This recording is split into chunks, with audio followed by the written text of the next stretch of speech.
नमस्कार, मेरी मंजिल YouTube चैनल पर एक बार फिर आपका स्वागत करते हैं। आज हम डेटा कम्युनिकेशन और नेटवर्किंग प्लेलिस्ट में एक और नया टॉपिक डिस्कस करने जा रहे हैं जिसका नाम है OSI मॉडल। ये जो OSI मॉडल है वो कंप्यूटर नेटवर्क या डेटा कम्युनिकेशन का सबसे इम्पोर्टेंट कंसेप्ट है। यानी OSI मॉडल में 7 तरह की लेयर्स होती हैं जिनके थ्रू कंप्यूटर नेटवर्क में सारा काम होता है। यानी कि एक पैकेट को या किसी इम्पोर्टेंट इंफॉर्मेशन को या डेटा को सेंडर से रिसीवर तक इन लेयर्स के थ्रू ही पहुंचाया जाता है और इसमें डिफरेंट प्रोटोकॉल्स का भी यूज किया जाता है। हमारे और भी डेटा कम्युनिकेशन या नेटवर्किंग के न्यू कंसेप्ट्स को समझने के लिए हमारे चैनल को सब्सक्राइब करें और साथ ही इसके बेल आइकन को प्रेस करना ना भूलें ताकि आपको हमारी अगली और न्यू वीडियोस की नोटिफिकेशन टाइम पर मिले। तो चलिए शुरू करते हैं आज का ये study lesson OSI model. OSI stands for open system interconnection. OSI model एक लॉजिकल और कंसेप्चुअल मॉडल है। इंटरकनेक्शन और कम्युनिकेशन के लिए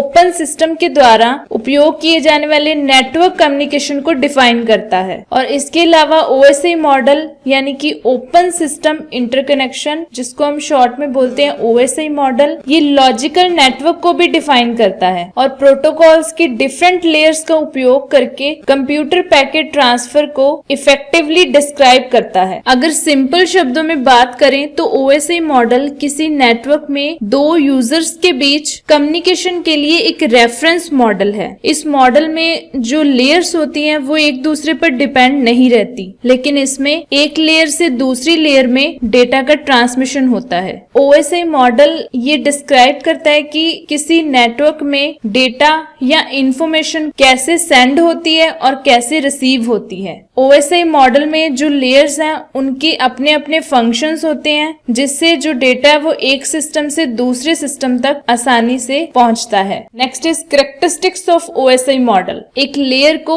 वहीं पे क्रिएट किया जाता है जहां पे डेफिनेट लेवल्स ऑफ एब्स्ट्रैक्शन की जरूरत होती है। हर एक लेयर का जो फंक्शन है उसे इंटरनेशनली स्टैंडर्डाइज्ड प्रोटोकॉल्स के अनुसार सिलेक्ट किया जाता है। लेयर्स की संख्या बड़ी होनी चाहिए ताकि सेम लेयर में सेपरेट फंक्शंस पुट ना हो और साथ ही ये काफी छोटा होना चाहिए ताकि जो आर्किटेक्चर है वो ज्यादा कॉम्प्लिकेटेड ना हो। OSI मॉडल में हर एक लेयर प्रिमिटिव फंक्शंस को परफॉर्म करने के लिए नेक्स्ट लोअर लेयर पर डिपेंड करती है। हर एक लेवल को नेक्स्ट हायर लेयर को सर्विसेज प्रोवाइड करने में सक्षम होना चाहिए। एक लेयर में अगर कोई चेंजेस किए जाते हैं तो अदर लेयर्स में कोई चेंज करने की जरूरत नहीं होती। Next is why OSI model, यानी कि OSI मॉडल की आवश्यकता क्यों है, जिसमें फर्स्ट ये कि ये नेटवर्क में कम्युनिकेशन को अंडरस्टैंड करने में हमारी हेल्प करता है। डिफरेंट नेटवर्क लेयर्स में फंक्शंस को सेपरेट करके जो ट्रबल शूटिंग है वो इजी हो जाती है। इसके अलावा ये OSI मॉडल न्यू टेक्नोलॉजीज को डेवलप करने के साथ साथ उन्हें अंडरस्टैंड करने में भी आपकी हेल्प करता है और ये हमें डिफरेंट नेटवर्क लेयर्स पर प्राइमरी फंक्शनल रिलेशनशिप्स को कंपेयर करने की परमिशन देता है। Next is history of OSI model. 1970 के लास्ट में ISO यानी कि इंटरनेशनल स्टैंडर्ड ऑर्गेनाइजेशन ने जनरल स्टैंडर्ड्स और नेटवर्किंग के मेथड्स को डेवलप करने के लिए एक प्रोग्राम को कंडक्ट किया। 1973 में यूके में एक एक्सपेरिमेंटल पैकेट स्विच्ड सिस्टम ने हाई लेवल प्रोटोकॉल्स को डिफाइन करने की रिक्वायरमेंट्स को आइडेंटिफाई किया। 1983 में OSI मॉडल को स्टार्टिंग में एक्चुअल इंटरफेसेस का एक डिटेल्ड स्पेसिफिकेशन बनाने का इरादा था और 1984 में OSI आर्किटेक्चर को फॉर्मली ISO द्वारा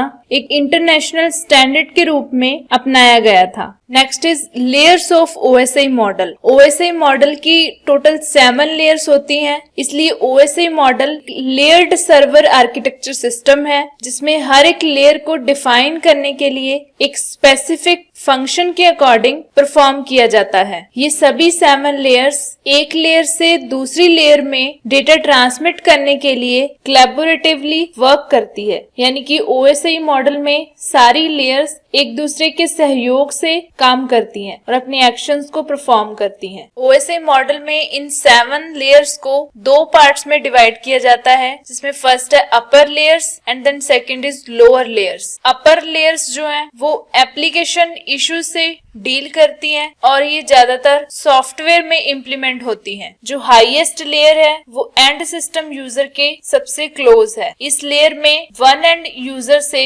दूसरे यूजर तक एप्लीकेशन लेयर के बीच कम्युनिकेशन का उपयोग करके स्टार्ट होता है, यानी कि इसमें 2 यूजर्स के बीच इंटरेक्शन होता है और ये एंड यूजर तक सभी तरह से प्रोसेस करेगा। Then next is lower layers. ये लेयर्स डेटा ट्रांसपोर्ट से रिलेटेड एक्टिविटीज को हैंडल करती हैं। फिजिकल लेयर और डेटा लिंक लेयर्स को भी सॉफ्टवेयर और हार्डवेयर में इम्प्लीमेंट किया जाता है। अपर लेयर्स और लोअर लेयर्स को फर्दर नेटवर्क आर्किटेक्चर की 7 लेयर्स में डिवाइड किया जाता है। जैसे कि आप यहाँ डायग्राम में देख सकते हैं, यहाँ पे ये 7 लेयर्स हैं, जिसमें फर्स्ट है एप्लीकेशन लेयर और लास्ट है फिजिकल लेयर। तो आपने जब ये डायग्राम बनाना है या इन लेयर्स को एक्सप्लेन करना है तो आप इन लेयर्स को उल्टा पुल्टा नहीं कर सकते, इसी सीक्वेंस में इन लेयर्स को याद करना पड़ेगा। आज की वीडियो में बस इतना ही। नेक्स्ट वीडियो में हम ओएसआई मॉडल की सारी लेयर्स को बहुत अच्छे से समझेंगे और उनके